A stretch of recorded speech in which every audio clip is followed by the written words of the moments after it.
Cairo, Seattle.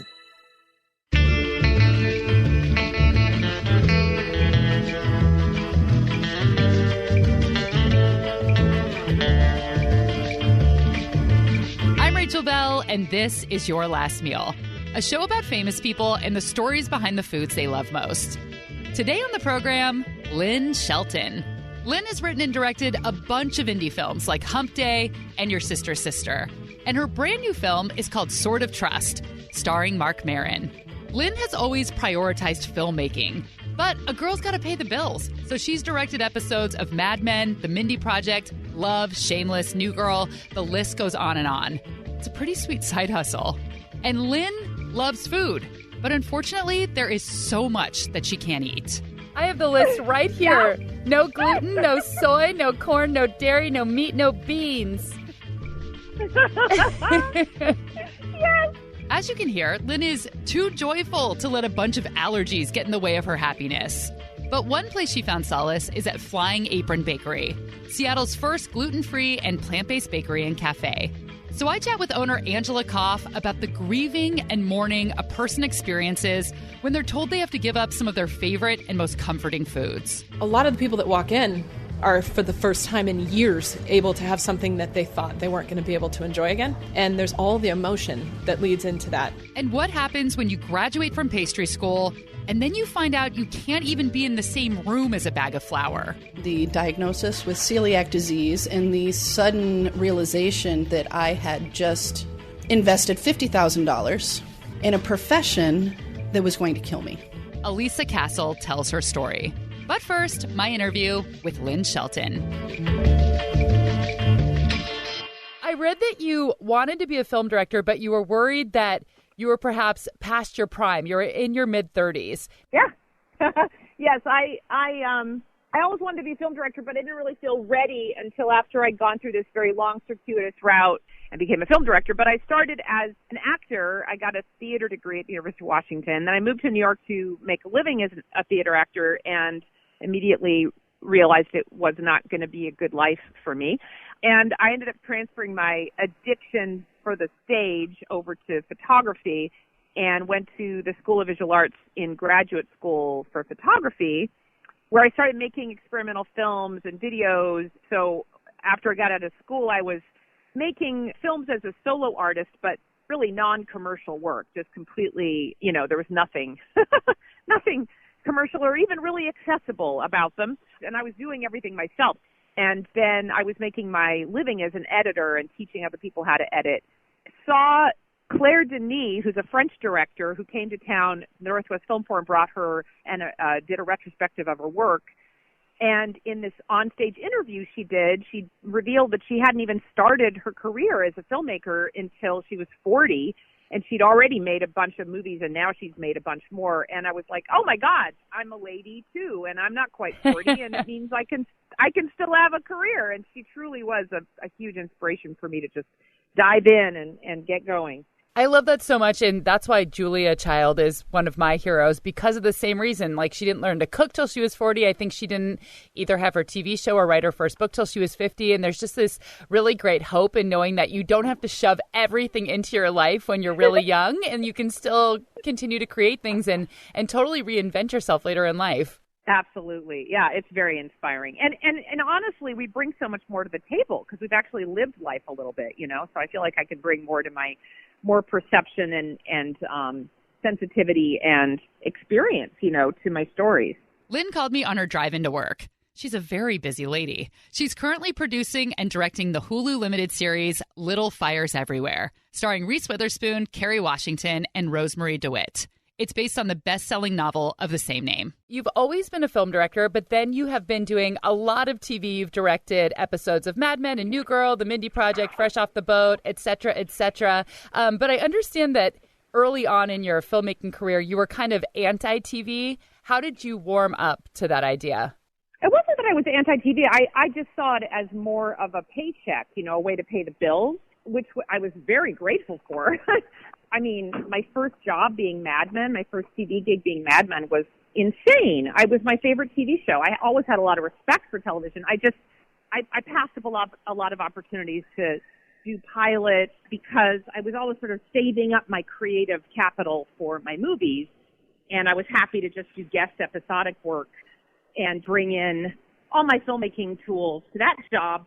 But it was more of a paycheck, you know? But first of all, I just fell in love with television. I love the relationship. It's highly collaborative. I mean, film is collaborative, but as a director in television, you're not the creative visionary unless it was your idea for the show. And, you know, you're working in service of channeling somebody else's creative vision. But the people that you're working with are incredible. And now we shall gracefully transition from TV and movies into food. What would your last meal be?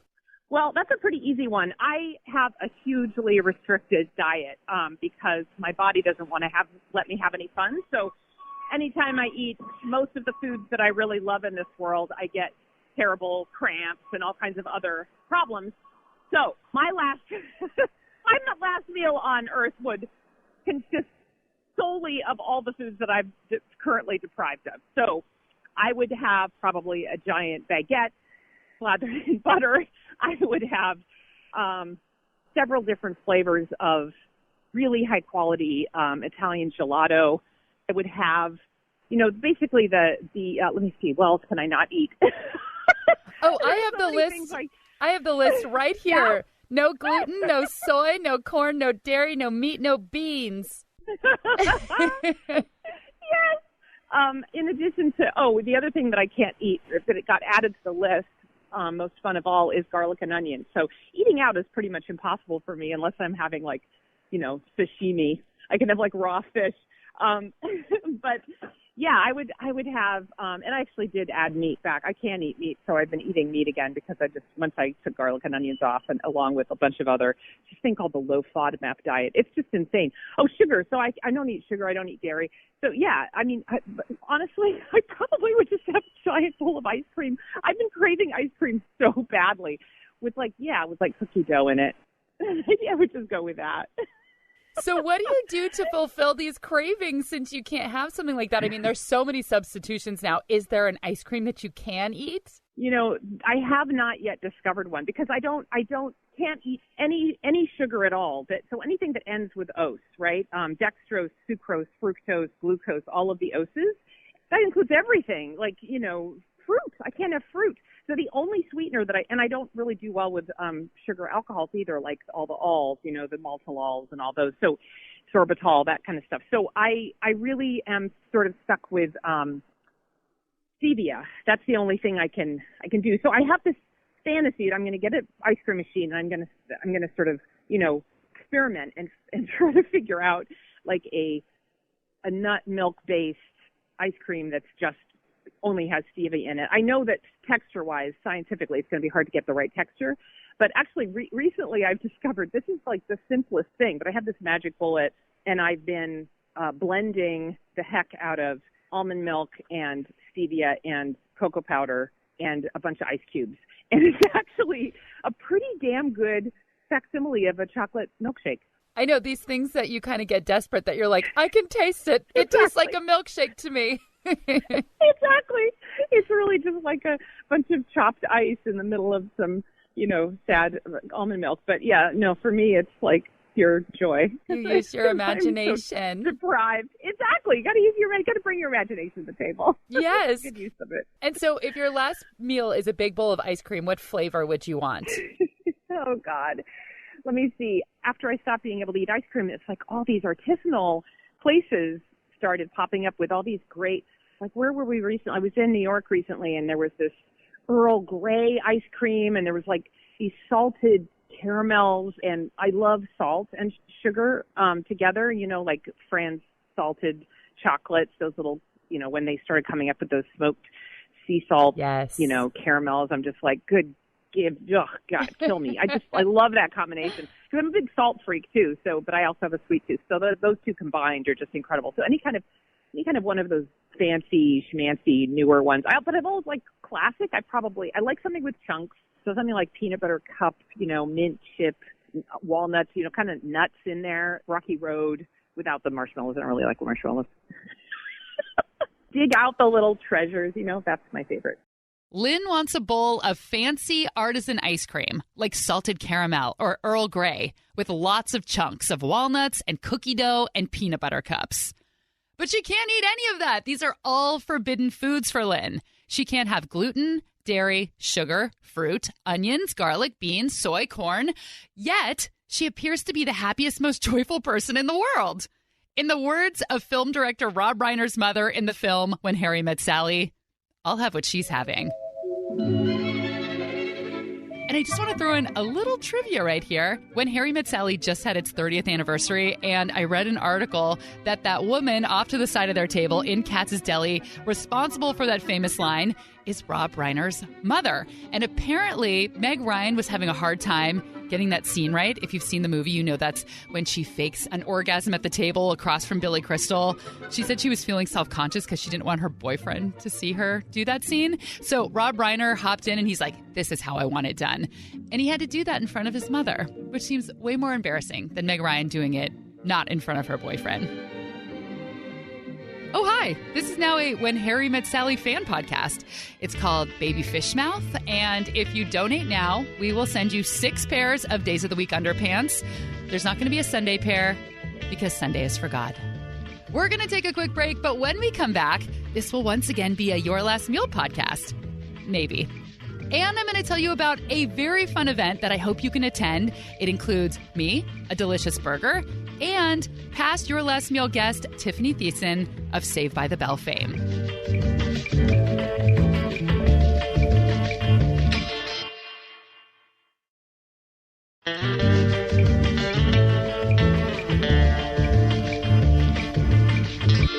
If your last meal was a burger, what would your perfect burger be? I took my giant microphone, it's like 2 feet tall. I took my giant microphone around the newsroom office to ask people that very question. I think my burger would be inspired by a Hawaiian pizza. So I love pineapple, some bacon, jalapeno, maybe some pepper jack cheese. Yeah, I'll take the Hawaiian roll on it too. My perfect burger is a Greek burger with lamb and tzatziki, fresh tomato, red onion, and a little bit of garlic aioli on a brioche bun. Kalamata olives on there for sure. I mean, pitted, obviously.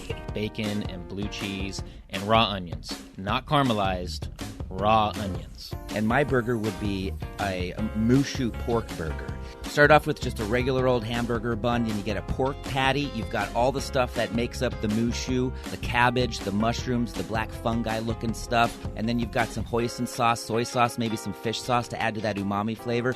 Bing, bang, boom, you've got a mushu burger. So the reason I wanted to talk about Your Last Meal burgers is because there is going to be a special Your Last Meal burger. In Seattle, there is a burger shop called Lil Woody's. There's 3 locations, and we have partnered up to create a Your Last Meal burger. So I got to design this burger, which is very fun, but also harder than you would think. Like every hike I went on, this is what we would talk about out loud. Like, what about this? What about that? And we decided to go with a last meal of a past guest. So Tiffany Thiessen of Saved by the Bell fame, Beverly Hills 90210. She also has a cooking show called Dinner at Tiffany's. She wanted a charcuterie board for her last meal, and that seemed to translate into a really good burger. So I'm not going to tell you exactly what the burger is. You're going to have to watch for that. I know, big tease. But if you follow me on Instagram, Your Last Meal Podcast, we're going to announce this on Monday. That is when you can know what the burger is. On Tuesday, August 27th, I'm going to be at the Ballard location of Lil Woody's in Seattle, Washington, starting at 7 o'clock. So please come. Friends, fans, we're all going to enjoy the burger together. This is so exciting to me to have my own burger. It's basically like the equivalent of having my own private bathroom in the White House. So don't let me sit there by myself, people. Come have the Your Last Meal burger based on the last meal of Tiffany Thiessen. Now with less Amber. Lynn Shelton loves good food, but unfortunately, most of her favorite foods make her sick. I don't know, like, how long it's been since you couldn't eat all these things and if it's been gradual, but did you have to kind of let go of food, you know, emotionally and psychologically, or were you never that into food in the first place? I mean, it's such a big part of living. It is, and I'm a huge foodie. I love food. It's one of my greatest pleasures. So it has been a bit of a drag for sure. And I'm not a great creative cook, so I end up eating a lot of the same things every day, you know. I remember, just the very first time I figured out that I should probably cut out gluten was years ago. It was probably about 22 years ago. And it was well before anybody really knew about what gluten was or what celiac disease was. And I went through a number of years of just progressively more and more painful gastrointestinal misery. And a friend of mine had the same symptoms, and then she stopped eating wheat and said, you got to try it, because all my symptoms suddenly just cleared up. And I remember it was getting really bad because I was in New York City and I lived near this place called the Shelton Market, and this bakery that's still there. I just saw it. Amy's Breads opened up. I was eating this incredibly fresh, delicious, extra glutinous bread every day. I remember I'll never forget the raisin pecan bread. It was probably the last bread I ever had in my life. And it was so delicious. So I was eating a lot of it, and I was in so much pain every day. But I had no idea. So I was like, I'll just have something really gentle today. I'll just have like a bagel and cream cheese. Anyway, it was so sad. Because I just never imagined back then that you could, that bread to a staff of life could possibly hurt you. It seemed like the gentlest food on earth, cereal, bread, pizza, sandwiches, pasta, just everything I ate. I just loved bread products, muffins, cake, everything. And, when I realized I was going to have to cut all that out of my life because I immediately was, completely felt so much better, it was devastating. Now I do way better if I don't eat any grains. So I generally don't even eat gluten-free stuff, but you can, if I want to, I can do it. I remember I was living in Seattle, and this place called Flying Apron opened, and their first little shop was in the U District. And I remember my stepdad told me that there was this bakery that was gluten-free. And I was like, nah, it's probably wheat-free. It's not actually gluten. I was very doubtful. And at the time, you could only buy this bread. It was in the store. It was only vaguely almost edible if you toasted it. But it was really, it was really just like, there was so little variety back then. And I remember walking into this bakery, because it was always my dream that someday I'd be able to eat fresh-baked, gluten-free, And I walked into this bakery, and I saw it was really truly gluten-free, and they had like fresh baked scones and muffins and bread, and I literally just started sobbing. I was so happy. I couldn't believe it. But now it's like there's gluten-free bakeries all over the place and gluten-free products all over the place. It's so weird. I just can't eat most of them now because they all have sugar in them. But that's fine.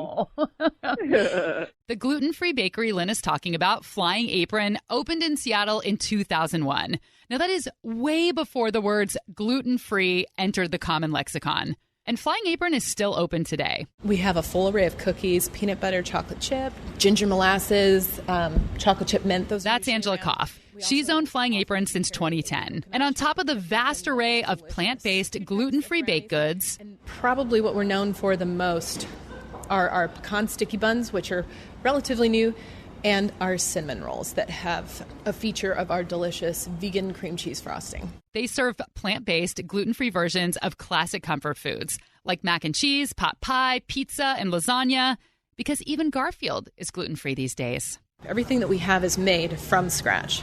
We're not bringing in cheeses from elsewhere. We're not bringing in sauces. The marinara is made in-house. The ricotta cheese is a cashew cheese ricotta that we make in-house.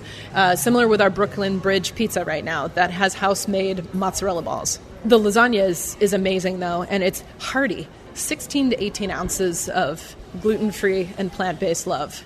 The first time Lynn walked into a Flying Apron, she said she sobbed. And Angela says that is not uncommon. A lot of the people that walk in are, for the first time in years, able to have something that they thought they weren't going to be able to enjoy again. We've had more employees who have had to counsel people through their process when they walk in the door. We've had tears.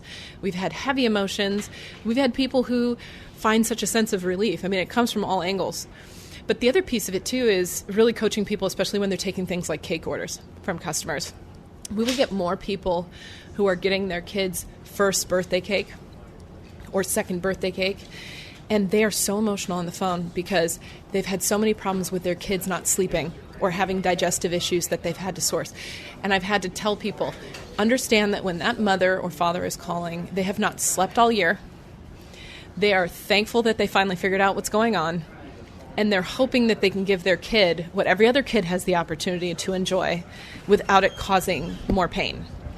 And sometimes just reminding people of that other perspective makes a big difference on how they're able to engage people. 20 years ago, around the time when the bakery opened, Gluten-free food was not very good. I had one friend who had celiac back then, and I remember trying some of the foods that he would buy. And first of all, he had to go to like the deep, dark depths of the healthiest, hippiest store to find something. But the noodles were very gummy and gross, and the bread was like super dense and really heavy. And things have changed a lot. So can you talk about the kind of ingredients people were using before, why the food was that way, and now the things that you guys use and the quality you've gotten to? I think a lot of that has to do with testing. I think people made gluten-free too complicated originally. People trying to overcompensate for those standard leaveners and those standard forming and binding ingredients. And now we've realized, hey, there are things that work and it doesn't have to make a recipe super complicated and you don't have to add all sorts of stuff. And even when we took over the bakery, there was a lot of stuff that had garbanzo bean flour in it. Over time, we have whittled it all out. In fact, it actually adds in a tremendous amount of calories. But it also, I thought, changed the flavor profile of what we really want it to be. I want people to think of a cinnamon roll because it's like a cinnamon roll. And so what we're trying to do is make things look, feel, and have the experience of sort of a more conventional environment. Flying Apron tries to keep things simple. They use flaxseed as an egg replacement and make their own gluten-free flour blends. Different blends for different recipes, using brown rice, potato starch, sorghum, millet, and buckwheat. Is there something that you get a lot of requests for? That do people ask you, like, can you make this? I miss this dish. Croissants, laminated dough for sure, and it's a tough one to be able to do. Doing a laminated dough without eggs and without flour, like that's where gluten really does shine, is when you have to have stretch, pull, form. Those are the things that scientifically we have to try to replace. And trying to do that with a laminated dough is tough. I've heard that people have done it. I just don't know where. And I haven't seen one yet. But yeah, we get croissants all the time, bagels. I've made some really delicious bagels that were great when they just came out of the oven. But once they sat, it became rock hard. And the last thing I want to do is give somebody a dense bagel. Bagels are something that are special. You're damn right bagels are special. Except for the cinnamon raisin ones. No. You can dump those in the Pacific, Aaron Mason. Rachel. Do you like those? Those are like my favorites. They are. Well, I can tell you why they're your favorite. Okay. It is my personal opinion that no self-respecting Jew will ever get a cinnamon raisin bagel. It is a goy's bagel. Yeah. Well. And the other thing that bugs me is when you see someone eating a bagel like a sandwich, like they put the cream cheese in the middle and the other half on top. No. What are you doing? One half at a time, people. One half, like you're taking down half of your bagel enjoyment. Like you could have double the bagel. It really bothers me. All right, we're going to take a break, but you can take this moment to head over to Instagram and follow me, Your Last Meal Podcast. You can make sure you're subscribed to the show and rate us on Apple Podcasts. When we come back, what happens when a pastry chef is diagnosed with celiac?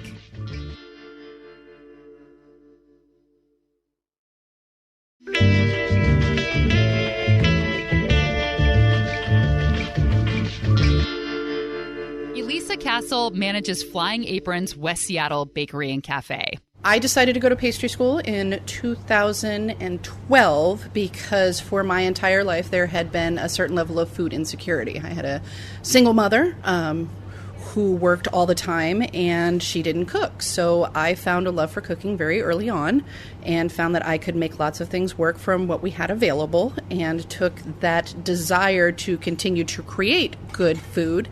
And rather than be in the culinary arts, I wanted to be a baker. I loved the idea of creating something and working through an issue and then having this end product that people really wanted to eat and they found great comfort in it. And it was something that I thought that was valuable and that I could parlay into an actual profession. So Elisa went to Le Cordon Bleu School of Culinary Arts, studied under a French pastry chef, and learned classic patisserie. And decided that I wanted to pursue that as a career. I was working at Cupcake Royale at the time. I started out as a cupcake froster and wanted to move my way up in the cupcake world. And the best way to do that was to work in their kitchen, become a baker. But then Elisa started feeling sick. Really sick. I had a lot of tiredness. I had some eczema, an awful lot of rejection of food, and a lot of reflux. So it was suggested to me that I start histamine elimination diet. So that was the beginning of the journey. I started eliminating coffee, bacon, anything that could have been seen as an allergen. And inside of that elimination was wheat.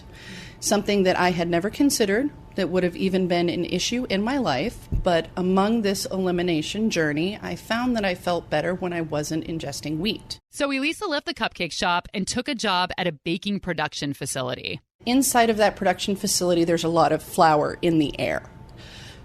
So during this elimination diet, I found that I was not getting better. I had changed where I was working, I had changed the medications that I was taking, and I wasn't getting better. And I couldn't figure out why until it occurred to me one day that I was breathing in flour. And I had an aha moment that maybe I needed to experience a strictly gluten-free environment to see if that was my issue. And found that I had experienced a level of relief in multiple symptoms that I hadn't had since I was a teenager. So that led me to the actual blood test, the endoscopy, the diagnosis with celiac disease, and the sudden realization that I had just invested $50,000 in a profession that was going to kill me. I mean, not to be, like Oprah, but I mean, how did it make you feel knowing that you couldn't do this thing that you just trained for? You spent a lot of money doing it. What was that feeling? It's powerlessness. I felt powerless to support my family in an endeavor that they were all on board with me to do. My husband worked 2 jobs and supported me while I went to school. My mother took care of my kids while I went to school. All of the people that I worked with supported me while I worked and went to school. And to have the realization that everybody did this for you, and now I can't fulfill that, it was a great feeling of powerlessness. What am I going to do? Elisa now works as a manager at Flying Apron's West Seattle branch in a very safe, gluten-free environment where there is no cross-contamination and they only buy from certified vendors. Then why is she working as a manager and not a baker? Why isn't she doing the things she loves that she went to school for that she was so passionate about? I do miss it, but I also find that I'm scared. Only because the realness of being a celiac it's very strong. When you're breathing in poisons from multiple environments, it sticks with you. I have a hard time even just eating bread anymore that I know is safe because it was such a serious health issue for me. Obviously, it was tough for Elisa to give up a lot of the foods that she loved. She had to give up the career that she wanted, but she has learned to cook gluten-free versions of her favorite foods, and she is happy in her current job. But there is still one more element missing, the social component of food. Because of the fear of cross-contamination, Elisa can't eat in restaurants or at other people's houses. She can't eat in any space where gluten may be in the air or on her plate. And there is one particular food that has deep communal ties. Pizza is just such a food that brings people together. We go out with our friends and we have pizza. When mom or dad don't want to cook, what do? We order pizza. What are the things that we leave our kids alone to cook some of the very first times is we let them put a pizza in the oven. And our family, that's not something that we can do. I can't have standard pizza brought into my house. Just having it on my dishes is enough to make me sick. It is intense, and it's something that is hard to relay to other people. That it is not an affect, it's not a trend, it's not something that I choose to be difficult. It is something that I do because I have to. And if I don't, it puts me in the emergency room. But don't worry about Elisa. She says she has a great gluten-free pizza crust recipe, and they serve pizza at Flying Apron. I am very well, actually. I have had a 75-pound weight decrease since the beginning of my celiac diagnosis, and I grew. I grew in not just my kitchen knowledge, but I grew in my ability to think outside the box and what tastes good and what means tasty to other people. One of the best things I like to introduce people to in the plant-based and gluten-free market is a walnut brownie. Our brownies are almost indiscernible from a typical brownie. But Lynn can't have a brownie because of the sugar, so she has found her own sweet treats. What is your favorite thing that you can eat? Like, what is something that's really delicious? My little treaty things. Well, I told you about my milkshake, a facsimile. That's a recent joy of mine. I love eggs. I eat a lot of eggs in a lot of different forms. But I'm also really addicted, like every day almost, because I can't have fruit and I can't have sugar. The sweetest things I can have are yams, sweet potatoes, and winter squashes. And there's this one particular squash, kabocha squash, that I absolutely am addicted to. There's something about the texture of it and the flavor of it that I find particularly satisfying. Yeah, it's very velvety and silky. So delicious. If I really want to be decadent, then I'll cut it into wedges and I'll roast it with like ghee on it or coconut oil or something, and that is just to die for. But even I'll chop it up in cubes if I don't have time or I don't want to make my apartment really hot because I'm living in Los Angeles in the middle of summer. I'll stick cubes of it in a bowl and just stick it in the microwave for 10 minutes. And that actually, it makes it quite delicious as well. Yeah, I'm really addicted to it. And just a little coconut oil spray and some salt and I'm good to go. I'm very, very happy girl. And that was Lynn Shelton's last meal. Go see her new movie. It's called Sword of Trust, playing in select theaters across the country through September. And look out for her upcoming limited series on Hulu. It's called Little Fires Everywhere. Thanks so much to Angela Koff and Elisa Castle from Flying Apron Bakery and Cafe. They have 2 locations in Seattle, one in Fremont, the other in West Seattle. And as someone who can eat everything, I vouch for the lasagna there. My friend Tobias, who is not Garfield, he can't eat gluten, he can't eat dairy. And one time we went on a hike, and from his backpack at our lunch emerges this big brick of lasagna from Flying Apron. What? I was like, what are you doing? Who brings this big slab of lasagna on a hike? And then he let me try it, and I was like, oh, I want to bring lasagna on a hike. It's very good. If you thought you couldn't eat lasagna, go to Flying Apron. And don't forget to mark August 27th on your calendar. Join me and my producer, Laura, and hopefully Aaron Mason. Are you going to come have a burger? Yeah, of course. And Aaron Mason and other, people always have these cool nicknames for the fans of their podcasts. We don't like a Murderino. And our friends over at TBTL, they're the 10s. Right. I don't know what you people are. Mealies. Your last mealies. If I never call you that again, will you guys come? So we're going to be at the Ballard Little Woodies in Seattle, Tuesday, August 27th. I'm going to get there at 7, but I'm going to be there for the evening. Come hang out, grab a burger. Make sure to follow along on Instagram. That's where I'm going to announce the details of the burger very soon. And if you don't eat meat, they have veggie burgers. Their fries are really good. They have milkshakes. Little Woodies. See you there.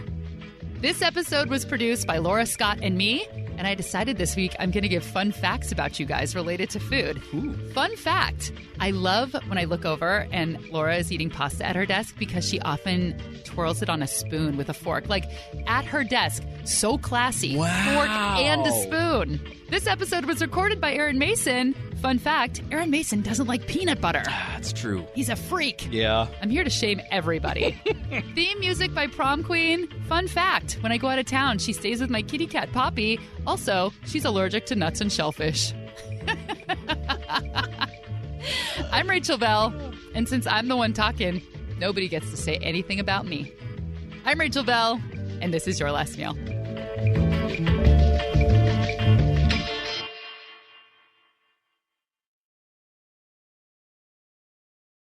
Lynn can't have a brownie because Lynn can't have anything that is good in this world. Lynn can't have, maybe that's a little dramatic. This woman can't eat anything. She can't eat anything. There's nothing she can eat. And we're going to be at the I don't know who he is. It's going to be me by myself crying. Please, somebody show up. And don't forget, mark April 27th on your calendar. Join me and my friends and other fans at Ballard. August. What did I say? April. Cool. At 7 a.m. Okay?